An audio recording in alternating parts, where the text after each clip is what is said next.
Hello everyone, welcome to AutoSpec Studios. I'm Ryan and today we've got a pretty fun one. We're going to be looking at the 0 to 100% charging curve for an old 2019 Tesla Model S. The kicker is, though, it has 250,000 miles on the odometer. And as far as we can tell, it's got the original battery. There's no signs that the battery was replaced and the BMS lines up, so we're going to be doing a charging test on a vehicle with 250,000 miles on the odometer. Another thing to note, this has had plenty of regular AC charging, level 2, as well as DC fast charging, so about a 50-50 split, so this battery has definitely been used and been used hard. So I'm really excited, and with that, let's go ahead and just jump in. Okay, so I tried to get service mode working, but it's not showing temperature, so we're just going to be looking at the driver's display now. It actually takes quite a while for this to ramp up. It's doing about 50 kilowatts, and it holds it for quite a bit more time than I would be expecting, at least personally. And just to note, yes, temperatures were all set, everything was good as it could be, and the battery was happy. It's not until 4% that we really start ramping up, and again, we had the batteries at the right temperatures. Eventually, once we get to 17% state of charge, we'll see a peak charging speed of 131 kilowatts. And this is a really good charging curve for this vehicle, according to the new owners, at least. This is representative of what they would actually see on a good charging session. It took about 7 minutes to reach 15% state of charge, which is really not all that great. It's actually still technically ramping up. We don't see peak charging speeds up until almost 10 minutes into the charging session. Speaking of which, 10 minutes in, we're just about 22% state of charge and still pulling 125 kilowatts. But it's starting to ramp down, and yes, that's right, we're already starting to taper off our peak, even though that peak was just 131 kilowatts. It's already starting to walk its way down. This is actually a bit disappointing, but I guess it's just the reality for such an old and used battery. Throughout this time, I was trying to get service mode to work, but wasn't able to get the temperatures working there. I did check them on Scan My Tesla, and they were in the 40 degrees Celsius range when we were starting, which should be perfect. 15 minutes in, and we get to 35% state of charge now. That's not impressive, but it's also not terrible. Really, there are other vehicles, new vehicles, that charge this slowly, and again, this one has 250,000 miles. Now, I'm gonna let you in on something. This was actually a pretty rough charging test. It took nearly 3 hours for this to charge, so I'm actually going to go ahead and speed this up once again so that we're not just waiting here forever to charge. 20 minutes in and we get to 45% state of charge, which again is not terrible but also really not very good. Either way, we reach 50% state of charge in 23 minutes, and we're pulling about 70 kilowatts at this point. Hey, I guess this is comparable to a Hyundai Kona or Kia Niro.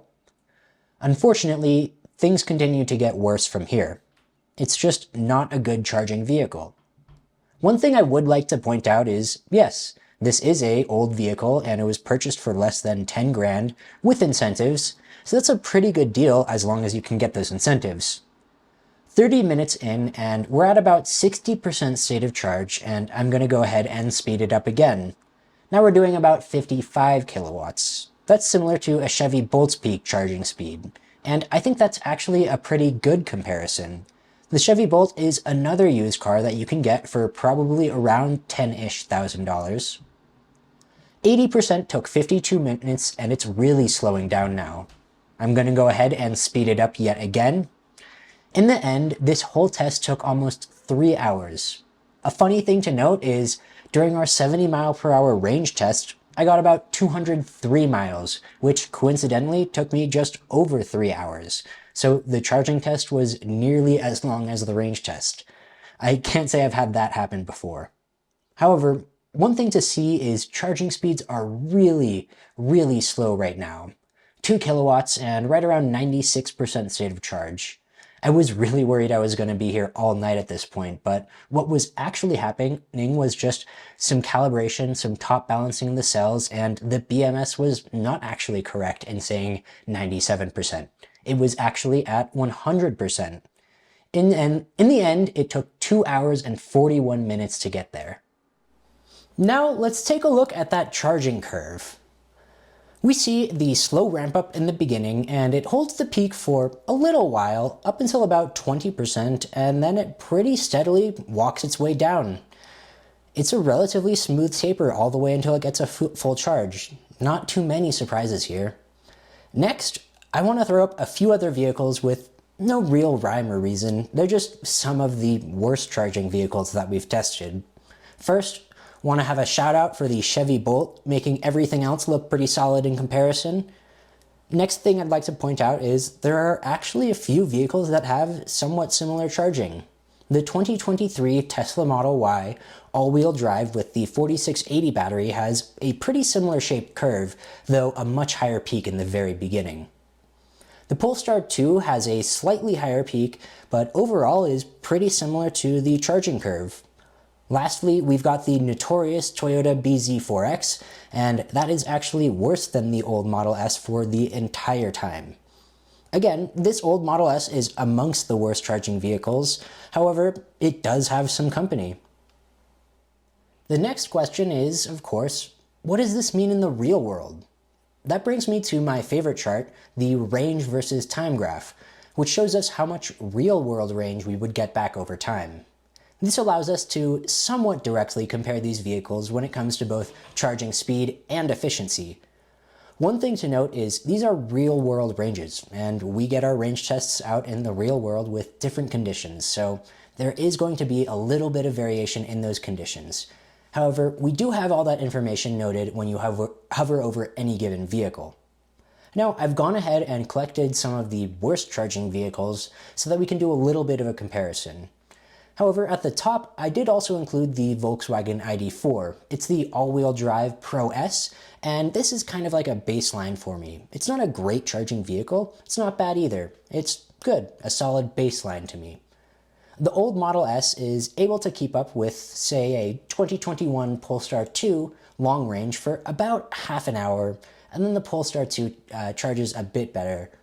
One very interesting case I see is the Chevy Blazer, which actually has a rough charging curve if you're doing a 0 to 100% direct charging test, because that battery actually tends to overheat, and we can see it starts off decently strong, and then it has a pretty slow ramp. And then about half an hour later, after the charging starts, the Blazer again starts to charge much better than this old Model S. In the end, it does take a huge lead, but it's pretty interesting that that overheating leads to similar charging for about half an hour. As far as cars that are worse at charging, well, we've got a city car, the 2024 Fiat 500e. We've also got the great Chevy Bolt, which has, again, great range, but very obviously not very good charging. One final thing to note is testing conditions for this Model S. They were not great. Temperatures were in the 40 to 50 degree range Fahrenheit, and there was about 20 miles an hour of wind. Both of these negatively affect efficiency, and if we were to test on a day with, say, more favorable conditions, we would have gotten more range. And what would that look like? Basically, it would be more or less the same curve, but a little bit steeper. Imagine you're on a computer and you've got an image and you grab the two dots in the middle just to stretch it out taller. That's basically what it would do to this charging curve. It would make it look a little bit better in comparison, but again, these are all the real world results and we're keeping them as real world results. That's pretty much all I have for you guys on this one. I really enjoyed this. It was really fun to be able to look at and analyze a vehicle with such a crazy history, over 250,000 miles on it. No indication that the battery was replaced, no indication that the battery is going to fail anytime soon.